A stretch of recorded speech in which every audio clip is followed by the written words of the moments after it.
Assalamualaikum warahmatullahi wabarakatuh. Bertemu kembali di channel Kajian Islamik. Kali ini kita akan menikmati buku karya Muhammad Isa Daud yang berjudul Dajjal akan muncul dari segitiga Bermuda. Isi buku tersebut akan diproyeksikan menjadi seri video dengan harapan Allah meridhoi dan semoga keimanan kita akan tambah kuat menghadapi fitnah akhir zaman ini. Bismillahirrahmanirrahim.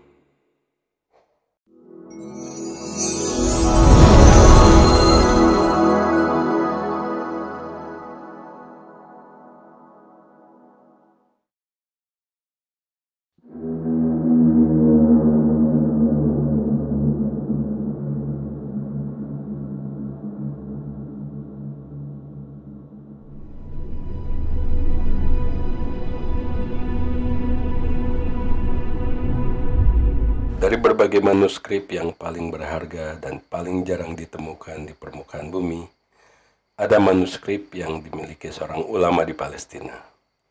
Manuskrip ini memungkinkan kita mengadakan perjalanan dari masa lampau dan menyambungkannya dengan kehidupan sekarang. Mulailah Jibril pergi siang dan malam, pagi dan sore mengunjungi anak ajaib itu, meskipun ia tidak mengetahui hakikat Jibril. Hal itu disebabkan sebagai manusia biasa, ia tidak siap melihat Jibril, salah satu malaikat, kecuali dengan perkenan Allah Subhanahu wa Ta'ala. Sebab lainnya adalah bahwa anak ajaib itu selalu tidur panjang layaknya penghuni gua. Pada suatu hari ketika umur anak itu telah mencapai 8 tahun, mulailah kedua matanya terbuka diiringi dengan kesadaran hatinya. Sesudah itu, ia tidak banyak lagi tidur. Ia hanya tidur sebentar saja. Mulanya setiap kali bangun ia mendapatkan makanan dan minuman segar ada di sisinya. Sehingga ia biasa dengan mudah makan dan minum, lalu tidur lagi. Sekarang ia seakan-akan mampu berdiri, bergerak, sadar, dan berpikir. Bahkan ia dapat memancing ikan dari air dengan petunjuk bisikan suara yang terdengar jelas oleh telinganya dan dapat memahami maksudnya secara jelas seperti seruan naluri yang berseru. Lakukanlah begini, supaya kamu menjadi begini. Tampaknya itu adalah bisikan dan pemeliharaan Jibril kepada anak itu. Tak pelak lagi, ia bisa menjalani kehidupan primitif yang menyenangkan seolah-olah Robin Crusoe dalam petualangannya. Bahkan, boleh jadi, pengarang novel Robin Crusoe memperoleh inspirasi kisahnya itu dari warisan literatur orang Arab dan umat Islam. Atau ia bagaikan Fairuz kecil di Pulau Emas yang menakjubkan. Mulailah sang anak ajaib berjalan-jalan melancong di sekitar pulau yang didiaminya itu. Meskipun diliputi rasa kagum dan terasing, disertai rasa khawatir sambil selalu waspada.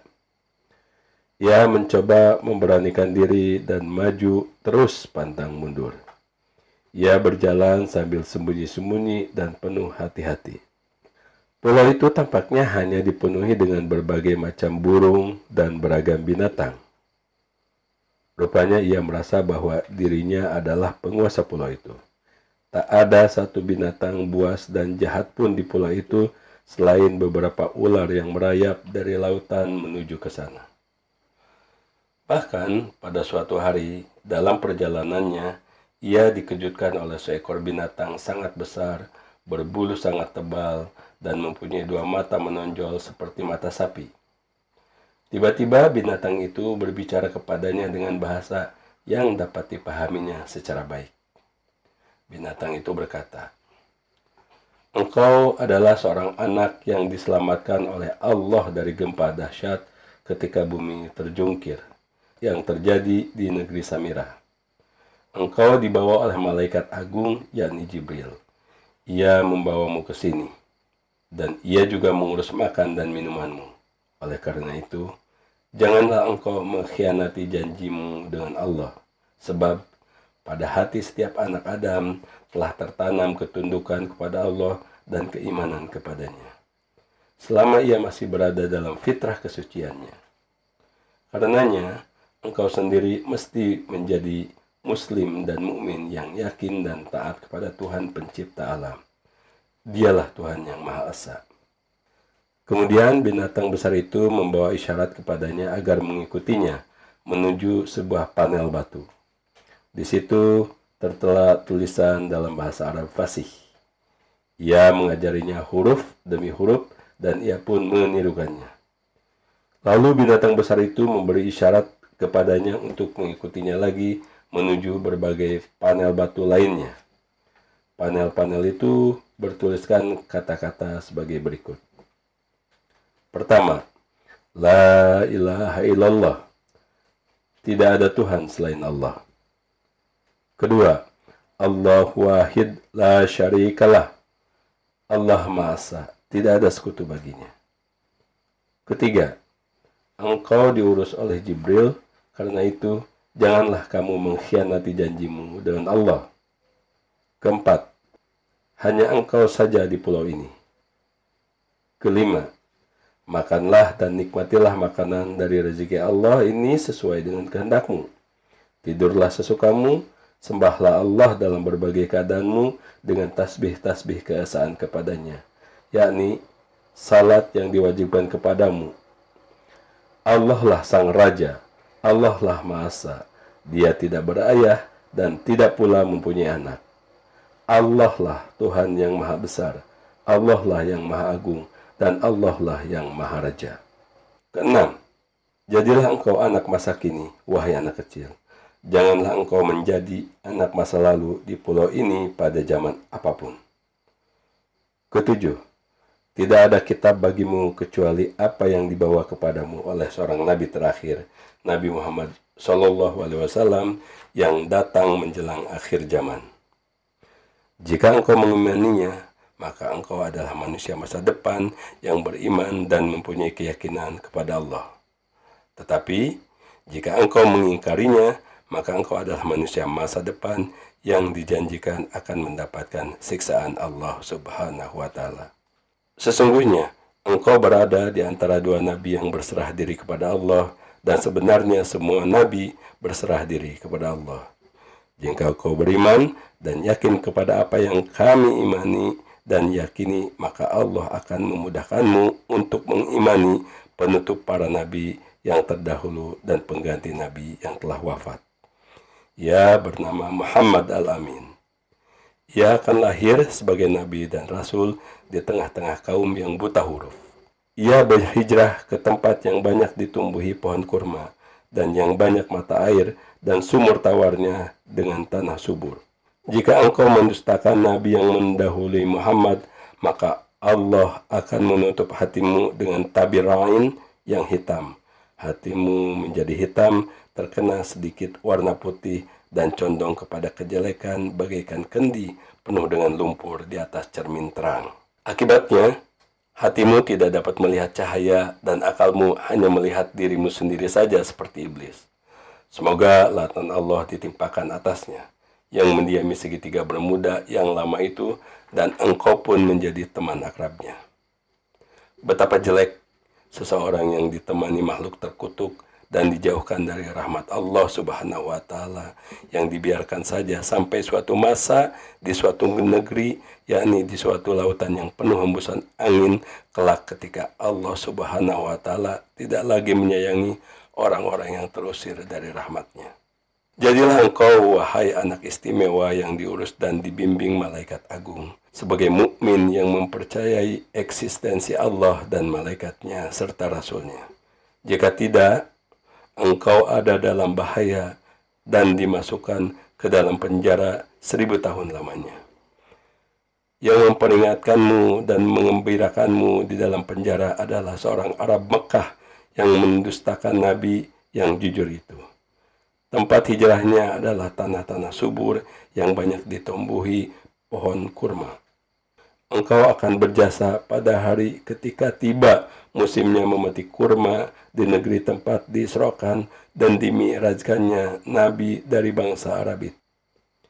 Ada banyak air melimpah yang mengalir dan meresap ke dalam tanah di dataran tinggi dan di tanah Tabariyah. Haram atas dirimu memasuki kota Mekah yang dimuliakan Allah, Tuhan semesta alam. Engkau tidak boleh memasuki tanah manapun yang subur kecuali tanah Uhud. Uhud adalah gunung yang mencintai Allah dan Allah pun mencintainya. Engkau juga tidak boleh memasuki negeri Kudus sampai Isra dan Mi'rajnya Nabi yang paling akhir. Ini adalah ilmu Allah untukmu yang ditulis oleh Jibril, pembawa wahyu, Amin al-Wahyi, dan ia meninggalkan bekas untukmu di samping batu besar berupa cincin dari Jibril, utusan Allah, Tuhan semesta alam. Anak itu kemudian melihat sisi batu besar ketujuh yang paling besar di antara batu-batu besar lainnya yang menjadi batu tulis. Di situ ia menemukan sepotong batu yang indah warnanya. Ada juga tanah berwarna seperti tinta yang digunakan Jibril untuk menulis. Pada potongan batu itu terdapat peringatan Allah Subhanahu wa Ta'ala yang berbunyi, "Dan tidaklah kami menyiksa sehingga kami mengutus seseorang Rasul." Quran Surat Al-Isra 17-15. Ini adalah sebuah tanda dan isyarat bahwa tanah tersebut bukan berasal dari pulau itu. Bahkan tampaknya tanah itu bukan dari belahan bumi manapun. Hanya Allah saja yang lebih mengetahui yang paling benar. Tinta antik itu menyisakan kira-kira 5 mud di telapak tangan anak itu. Meski begitu, ukurannya tidak sebanding dengan 3 telapak tangan laki-laki biasa di antara kita.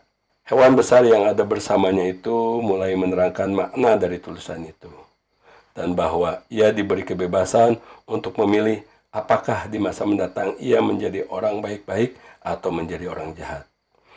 Jika ia menjadi orang baik, maka ia akan menjadi seorang laki-laki biasa dan raja yang beruntung.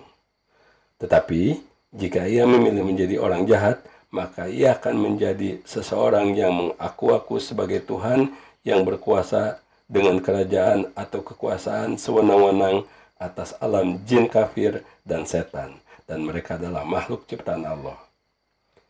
Ia akan menjadi raja yang menguasai alam manusia, sedang engkau termasuk salah satu di antara mereka. Ia akan memerintah, tetapi hanya menjadi raja dalam waktu relatif singkat saja. Ihwal kesudahannya hanya Allah saja yang tahu, sebab segala sesuatu ditentukan oleh Allah akhirnya. Dan tak ada yang mengetahui kesudahan segala sesuatu kecuali Allah Subhanahu wa Ta'ala. Selanjutnya anak itu bertanya kepada binatang besar itu. Ia bertanya, "Kalau begitu, siapakah engkau sebenarnya? Motif apakah yang mendorongmu datang ke sini? Dan siapakah yang mengajarimu bisa berbicara dan menjelaskan sehingga engkau layaknya seperti manusia?" Ia menjawab, "Aku memang seekor binatang yang diciptakan dan diperintahkan untuk berbuat demikian dan hendak berada di sisi bersamamu." Jibril, malaikat terpercaya itu, akan membawamu dari hutan di penghujung dunia nanti. Hanya engkau saja satu-satunya orang yang hidup dari suatu keturunan subur yang telah hancur. Aku juga bertugas menjaga dan memeliharamu ketika Jibril tidak ada. Aku diperintahkan untuk berdiam di sini, di pulau ini, bersamamu sehingga engkau menentukan pilihan hidupmu. Ajalku di sini bersama dengan keluarnya engkau menuju pilihanmu. Binatang itu memberitahukannya bahwa ia diperintahkan untuk berbicara dengannya. Kemudian setelah itu, ia diam membisu dan hanya mengeluarkan suara binatang sebagaimana lazimnya. Ia tidak akan berbicara untuk kedua kalinya kecuali jika masa keluarnya anak ajaib dari pulau tersebut di akhir zaman telah mendekat. Adapun pada masa-masa di antara itu, maka itu termasuk keadaan-keadaan yang hanya diketahui oleh Allah.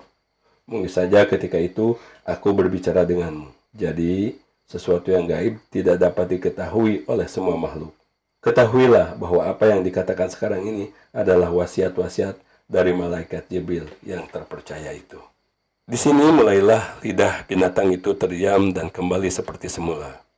Ia bernama Jasasah, yaitu yang terus-menerus memata-matai, karena ia mencari berita dan memberitahukannya kepada anak itu.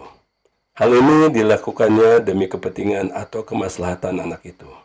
Ia bukan saja sebagai jasa atau tukang mencari berita dan memberitahukan, melainkan juga jasa sah yang selalu mencari berita dan memberitahukannya. Hal ini sesuai dengan tugas binatang itu untuk mendapatkan dan memberitahukan berbagai hal dan berita kepadanya, bukan sekedar suatu berita. Semua berita yang dibawanya sangat menakjubkan dan mengagumkan serta mempunyai peranan sangat penting, di samping terwujud atau tercipta dalam keadaan yang ganjil. Maha suci Tuhan yang jika berkehendak melaksanakan kehendaknya. Jika dia mempunyai kemauan, maka tak ada sesuatu yang bisa menolaknya. Jika dia menentukan hukum, maka tak ada sesuatu pun bisa menentangnya. Maha suci dia dan maha luhur dari apa yang mereka sekutukan. Semua yang saya kemukakan di bawah berjudul ketika manuskrip berbicara adalah ringkasan dari apa yang tertulis pada berbagai manuskrip peninggalan orang-orang terdahulu yang saya dapatkan di dalam bangunan bawah tanah milik para petani Palestina. Manuskrip-manuskrip itu tertulis dengan huruf Aram lama yang berumur sekitar 4 abad sebelum diutusnya Nabi Musa. Tampaknya ini adalah apa yang pernah didiktekan oleh Nabi Ibrahim di lembah Quds, Palestina, yang sebagian besarnya merupakan bagian dari apa yang diwahyukan oleh Allah. Tuhan semesta alam kepada Nabi Ibrahim dan Nabi Musa berkenan dengan kehidupan akhirat dan dunia. Hanya Allah yang lebih mengetahui. Di samping itu, manuskrip tersebut menuturkan fitnah yang sangat besar.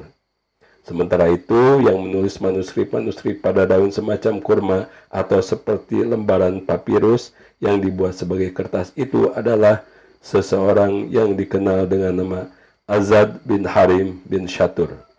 Ia sendiri pernah bertemu dengan Nabi Ibrahim, bahkan menanyakan kepadanya ikhwal seorang laki-laki yang disebut Dajjal yang sangat membahayakan itu. Semua nabi diperintahkan Allah untuk memperingatkan kaumnya dari bahaya Dajjal. Menurut pengakuannya, ia adalah seorang yang paling banyak bertanya mengenai hal itu kepada Nabi Ibrahim dan paling banyak bergaul dengan beliau ketika berada di negerinya. Manuskrip-manuskrip itu diwariskan secara turun-temurun oleh anak cucunya. Mereka pun memperbarui tulisannya dengan bahasa Aram hingga masa kenabian Nabi Isa Al-Masih. Kemudian, manuskrip-manuskrip itu disembunyikan oleh cicit-cicit dari cucu-cucu Azad. Ketika mereka bertanya kepada Nabi Isa Al-Masih mengenai apa yang diberitakan Nabi Ibrahim, beliau pun menguatkannya. Allah Subhanahu wa Ta'ala juga mewahyukan kepada Nabi Isa untuk memperingatkan kaumnya dari bahaya Dajjal yang mengaku sebagai Tuhan dan minta disembah itu. Dengan kehendak Allah Subhanahu wa Ta'ala, ada petani Palestina yang menemukan manuskrip-manuskrip dan surat-surat itu. Kemudian, barang-barang berharga itu diserahkan kepada seorang alim yang saleh di Quds, Palestina. Ia memberitahukan kepada saya kandungan manuskrip-manuskrip itu setelah terbuka mantra-mantra dan ungkapan-ungkapannya. Sebab ia memang ahli dalam bidang ukiran dan tulisan Aram dahulu dan juga ahli dalam berbagai bahasa yang sudah tidak digunakan lagi. Ia selalu menjaga manuskrip-manuskrip itu di dalam bangunan bawah tanah rumahnya yang sudah tua di Quds, Palestina. Nama samarannya adalah Abu Basil Izzuddin Nur. Nama dan gelar yang sesungguhnya hanya diketahui Allah Subhanahu wa Ta'ala yang Maha mengetahui. Saya sendiri membenarkan apa yang disebutkannya itu. Nabi Nuh yang sangat jauh dari masa kenabian Nabi Ibrahim juga pernah memperingatkan kaumnya dari bahaya Dajjal. Jadi, tidak ada alasan untuk meragukan atau menganggap aneh perkataan Nabi Ibrahim yang diterimanya dari Nabi Nuh. Di dalam Sahih Bukhari disebutkan, telah menceritakan kepada kami Abdullah dari Yunus, dari Az-Zuhri, dari Salim bahwa Ibnu Umar radhiyallahu anhu berkata, Rasulullah SAW berdiri di hadapan orang banyak, lalu memuji dan menyanjung Allah sebagaimana biasanya. Kemudian beliau menyebut-nyebut Dajjal. Sungguh aku memperingatkan kamu sekalian agar berhati-hati pada Dajjal. Setiap nabi pasti memperingatkan kaumnya tentang Dajjal. Nabi Nuh telah memperingatkannya kaumnya. Akan tetapi, akan kuberitahukan kepada kalian tentang Dajjal yang belum pernah diberitahukan oleh seorang nabi pun kepada kaumnya. Kalian harus tahu bahwa Dajjal buta sebelah matanya dan bahwa Allah tidak buta sebelah matanya.